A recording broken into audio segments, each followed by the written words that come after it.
Hello engineers, welcome to tech engineers hub. क्या हाल है दोस्तों? आई होप सब बढ़िया होंगे। दोस्तों, एक बेहतर रिक्रूटमेंट निकल के आ रही है असम पब्लिक सर्विस कमीशन की तरफ से। जी हाँ, परमानेंट जॉब रहने वाली है, गवर्नमेंट जॉब है और जूनियर इंजीनियर की पोजीशन है जो पीडब्ल्यूडी के अंदर आती है, यानी कि पब्लिक वर्क्स डिपार्टमेंट के अंदर। टोटल पोस्ट कितनी है? 53 पोस्ट रहने वाली हैं और ये कैटेगरी के अनुसार बांट दी गई है। तो ये आप चेक कर लेना, ठीक है।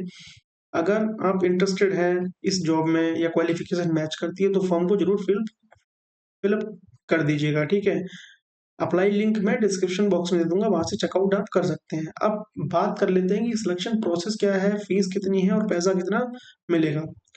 सबसे पहले अगर स्केल पे की बात करूं मैं, तो एक तो बेसिक पे रहता है, ठीक है, plus grade pay plus other allowances, DA TA सारा कुछ इंक्लूड करके 14,000 से 70,000 आपकी रहने वाली है, ठीक है। ये बेसिक पे जो होगा वो 14,000 के आसपास होगा, फिर उसके अंदर डीएटीए सब कुछ मिला के तब अच्छी खासी सैलरी पड़ेगी। अच्छा, ग्रेड पे जो 8700 की है तो अच्छी जॉब है, ठीक है। पे पे बैंड जो है पे लेवल 2 का है, ठीक है। अच्छा, अब ये इंपॉर्टेंट चीज है कि before filling up the application form, candidates must note that the required certificate relating to age, बिल्कुल सही है, caste and minimum educational qualification will be fetched from the OTR profile. Candidate are to update the OTR profile if any additional documents are to be uploaded in support for the advertisement post. सुनो मेरी बात, जब भी हम किसी भी post को apply करते हैं तो सबसे मेन फैक्टर निभाता है कास्ट सर्टिफिकेट और हमारी क्वालिफिकेशन, ठीक है। तो जब ओटीआर करोगे ना तो उसमें अच्छे तरीके से इसकी सारी डिटेल्स डालना कि कब इशू हुआ है, इशू अथॉरिटी कौन है और इसका नंबर क्या है, वगैरह वगैरह, ठीक है। चलो बात करते हैं कि एलिजिबिलिटी क्राइटेरिया के बारे में क्या है। सबसे पहले क्या है, सिटीजन होना चाहिए आप इंडिया के, ठीक है। और ये इंपॉर्टेंट है कि domicile of proof of the candidate, he she must uploaded a copy of the valid permanent resident certificate issue in Assam. देखो, डोमिसाइल जो है ना वो आपका परमानेंट एक प्रूफ माना जाता है, जो क्या है वहां की गवर्नमेंट इशू करती है, तो वो आपके पास क्या है होना चाहिए, तभी आप वहां के नागरिक माने जाएंगे, ऐसा ये बोल रहा है, ठीक है। अब देखो, ये एजुकेशनल क्वालिफिकेशन अपलोड करना नेसेसरी है। कैंडिडेट मस्ट 3 ईयर का डिप्लोमा होना चाहिए इन इलेक्ट्रिकल इंजीनियरिंग, ठीक है। 53 वैकेंसी, बहुत अच्छी वैकेंसी है इसके अंदर, ठीक है। और ध्यान रखना, कभी भी आप फॉर्म अपलोड करते हैं ना, तो भले ही इन्होंने तो बोल दिया कि आप पर ईयर की आप अपलोड कीजिए, पर कभी कभी फाइनल ईयर की लगाने से काम चल जाता है।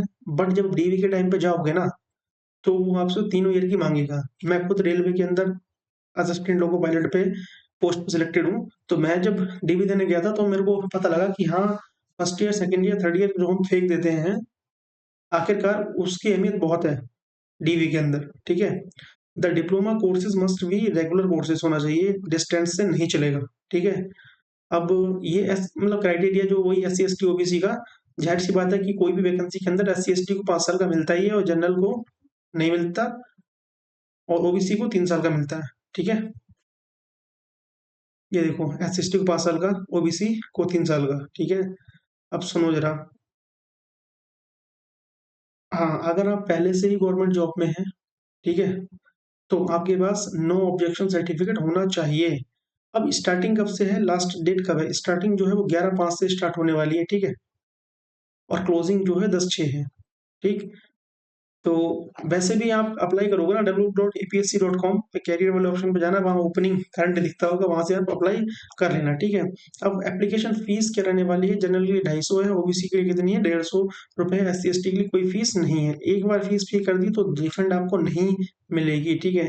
अप्लाई कैसे करना है? तो applicants are required to apply online through APSC website www.apsc recruitment.in पर जाना है और अप्लाई कर देना, ठीक है।